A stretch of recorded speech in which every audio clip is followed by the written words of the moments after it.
8 de la mañana con 2 minutos nos vamos de inmediato a revisar información internacional, pero en un tema que tiene directa relación con nuestro país, porque el gobierno argentino finalmente pidió disculpas y rectificó algunos datos sobre el COVID-19 que incluyeron a Chile.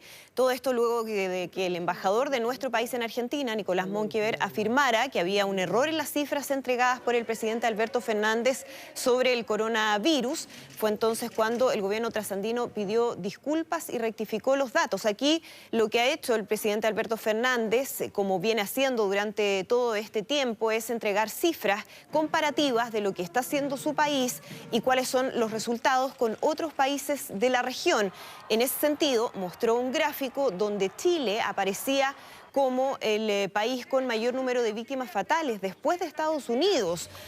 Una cifra que obviamente llamaba la atención en relación a la información que maneja nuestro país. Bueno, desde el Ministerio de Salud trasandino aclararon que la tasa de mortalidad estaba expresada por millón de habitantes, no por 100.000. Por eso que había ahí un margen muy grande de lo que nosotros vamos monitoreando a lo que había informado el gobierno de Alberto Fernández y indicaron además que si bien las tasas de mortalidad y de incidencia son correctas, en el caso de las cifras entregadas de lo que está pasando en Argentina, surge un error en la rotulación de cada país. Por eso no solamente pide disculpas en relación a las cifras que muestra de Chile, sino que también, por ejemplo, Paraguay, que también salió a exigir que se corrigiera la información que se estaba entregando. Ahora, esto nuevamente abre una polémica con Chile, cuando ya había ocurrido en algún momento que se generó cierta tensión justamente por esta comparación permanente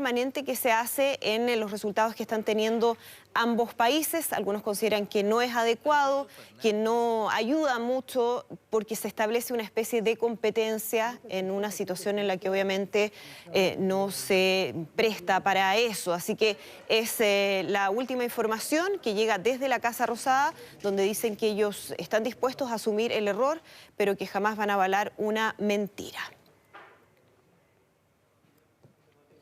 Y seguimos con más información, algo que tiene que ver con el presidente de Estados Unidos, Donald Trump, que afirmó que China podría haber parado el coronavirus evitando que saliera de sus fronteras si hubiese querido. Declaraciones que dio en una entrevista con el programa de televisión Full Measure, emitido en varias cadenas estadounidenses. El mandatario agregó que Beijing podría haber parado la expansión del COVID-19, que ya sea por incompetencia, dijo, o porque no quisieron, era inaceptable. Volvió a recalcar que el virus proviene de China y que ha afectado a todo el mundo, 186 países. Elogió además la gestión de su gobierno en esta pandemia. Dijo que la decisión de cerrar el país fue muy buena y que se han salvado millones de vidas.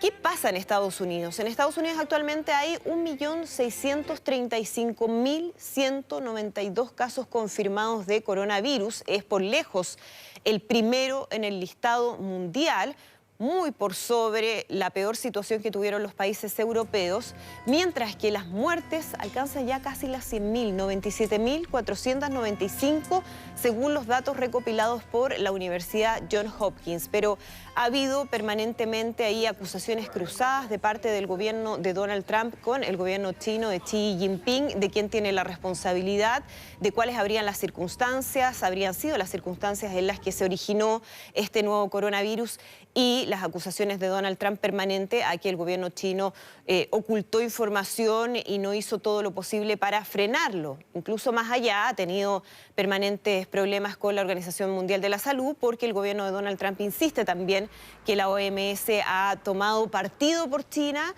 y ha de alguna manera avalado este mal manejo que tuvo ese país desde el comienzo. Vamos a revisar también lo que está pasando en Europa, en particular uno de los países que estuvo en la situación más dramática en el viejo continente, me refiero a Italia, donde continúan disminuyendo el número de fallecidos diarios y alcanza también la menor cifra en más de 2 meses. En este país han visto disminuir el número de los pacientes ingresados en la UCI por COVID-19 durante los últimos días, mientras que 9 regiones no han registrado ningún fallecido en las últimas 24 horas y el último registro de muertos por coronavirus ha sumado 130. la cifra más baja en más de 2 meses. Claro, sigue siendo un número muy significativo, pero si uno lo compara a los peores momentos de la pandemia en ese país, la verdad es que es muy significativo el descenso que ha tenido. Hasta el momento, Italia registra un total de 228.658 contagios y ya son 32.616 las víctimas mortales del coronavirus. Una crisis que está todavía lejos de acabar, pero que hasta el momento ha mostrado resultados esperanzadores, y es por eso mismo que desde el gobierno italiano, al igual que otros países europeos, de a poco han comenzado una fase de desescalada del confinamiento. Recordemos que ellos tuvieron un confinamiento durante varias semanas, bien estricto. Ahora han ido de a poco relajando, flexibilizando esas medidas, aunque de todas maneras se mantienen varias de ellas para evitar que puedan haber rebrotes, que es una de las preocupaciones que existen en esos países. Y el gigante sudamericano, estamos hablando de Brasil, continúa segundo, ha subido ya al segundo puesto del lamentable ranking de países con más contagios en todo el mundo. Con 347.398 casos, superó incluso a Rusia, que ya llevaba bastante más tiempo con casos de coronavirus, y lo ha hecho por más de 3.000 casos. Una situación que preocupa a las autoridades de la Organización Mundial de la Salud. Lo decían ya y lo venían advirtiendo días atrás, que Sudamérica se convirtió en el nuevo epicentro de la pandemia de coronavirus. Sin embargo, las cifras en Brasil son muy altas en comparación a otros países de América Latina, entendiendo que hay un tema de población también que hace que los casos sean mayores, eso es evidente, pero más allá de eso hay mucha preocupación de cómo el gobierno brasileño, el gobierno del presidente Jair Bolsonaro, ha estado manejando esta pandemia. 17.000 personas marcaron positivo al examen de COVID-19 en solo un día. Eso evidentemente ha hecho que la situación en los hospitales se torne muy compleja, especialmente en algunos estados donde ya han tenido colapsos con la posibilidad de atender a todos los pacientes que han llegado. El país, que va detrás de Estados Unidos, decíamos, ya superó las 22.000 muertes en lo que va de esta pandemia, y con esta cifra continúa marcando el sexto lugar de los países con más fallecidos en el mundo. Todo esto ocurre pese a la negativa del presidente Jair Bolsonaro a aceptar y adoptar medidas de contención y confinamiento para frenar la expansión del COVID-19. De hecho, no solamente se ha opuesto permanentemente a decretar cuarentenas, ha tenido un enfrentamiento directo con distintos gobernadores que sí han tomado esa determinación, sino que además ha participado abiertamente de mítines políticos o actividades públicas con mucha gente, donde él aparece sin mascarilla y donde saluda con abrazos y con saludos de mano a la gente que se reúne, obviamente sin ningún tipo de respeto por la distancia social, para apoyarlo en lo que es una política que ha sido muy cuestionada a nivel mundial.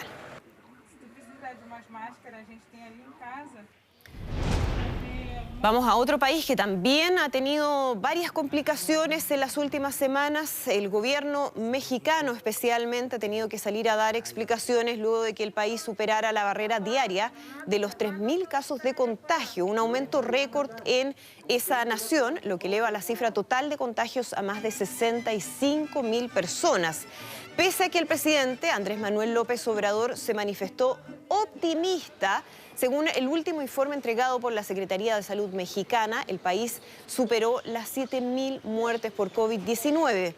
Por otro lado, AMLO, como se conoce al presidente, reconoció que son los días más difíciles y más dolorosos y presumió el efecto de las políticas de contención de su gobierno en un video que publicó horas antes en redes sociales. El presidente López Obrador ha sido otro de los muy criticados y cuestionados a nivel internacional, porque recordemos desde un inicio, cuando cuando ya estaba presente el coronavirus en ese país, lejos de hacer una advertencia o decretar cuarentenas, lo que hizo fue hacer un llamado a la gente a seguir con su vida normal, salir a restaurantes, seguir reuniéndose y bajándole el perfil a la gravedad que iba a tener esta pandemia en ese país. Lo mismo, finalmente, que hizo el presidente de Brasil, Jair Bolsonaro, y bueno, también en alguna medida en el inicio de esta crisis, el presidente de Estados Unidos, Donald Trump.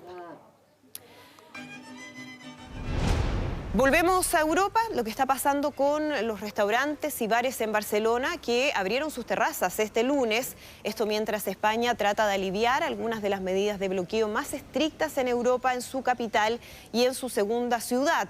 El país instó a los turistas extranjeros a regresar a partir de julio, pero depende en gran medida del turismo de verano. El turismo representa más del 12% de la producción económica de España, país que se encuentra ahora en el tercer mes de su emergencia nacional, después de haber sido muy golpeado por el coronavirus, que afectó especialmente a Madrid. Hasta el momento, el país ha registrado más de 28.000 muertes por coronavirus y 235.000 casos. Es por eso que también se ha iniciado un proceso de desescalada que va poco a poco flexibilizando ciertas medidas. Como vemos ahí, la apertura de bares y restaurantes después de varios meses, aunque siempre manteniendo medidas de seguridad. Y durante este domingo, el Papa Francisco bendijo a los fieles reunidos en la Plaza de San Pedro, en Italia. La ceremonia se realizó por primera vez desde que inició el confinamiento en el país europeo en el mes de marzo. Ahí lo vemos justamente en el Vaticano. Decenas de fieles, respetando la distancia y con mascarillas, revivieron el rito de bendición, donde brevemente se vio al sumo pontífice aparecer en la ventana de los apartamentos papales que daban a la plaza. En tanto, la Basílica de San Pedro se reabrió por completo el pasado lunes con las iglesias católicas de Italia autorizadas a celebrar misas públicas por primera vez en 2 meses.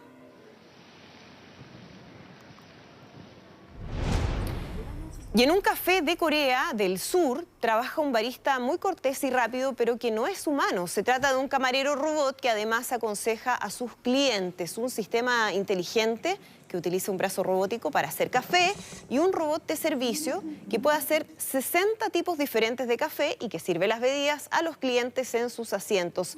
Una iniciativa que ayudaría al distanciamiento social después de lograr contener un brote del nuevo coronavirus que infectó a más de 11.000 personas y mató a 267. Corea del Sur está pasando lentamente de las reglas intensivas de distanciamiento social hacia lo que el gobierno llama distanciamiento en la vida diaria. Y revisamos también qué pasa en Wuhan, la ciudad china donde se originó el COVID-19, que ya ha realizado más de 6,5 millones de pruebas de ácido nucleico en el marco de una campaña que tiene como objetivo buscar casos asintomáticos de coronavirus o personas que no muestren síntomas claros a pesar de portar la enfermedad. Esto luego de que se detectara un rebrote de COVID-19 en este lugar. Hasta ahora, más de 9 millones de residentes habían sido muestreados, según informó la Comisión de Salud de Wuhan. Para llegar a más ciudadanos se ha establecido 231 puntos para proporcionar un mayor servicio de testeo. Además, se organizaron pruebas puerta a puerta para personas de mayor edad o con discapacidad y personas también que tuviesen algún tipo de molestias físicas. En los próximos 2 días se van a reforzar también lo que esté pasando con el personal para que se detecte a más personas. El resultado de las pruebas están disponibles en línea si la gente sabe directamente cuáles son los resultados sin tener que salir de su casa, algo muy importante y que va en la línea de lo que se ha recomendado desde la Organización Mundial de la Salud, ampliar al máximo el testeo para evitar obviamente nuevos contagios.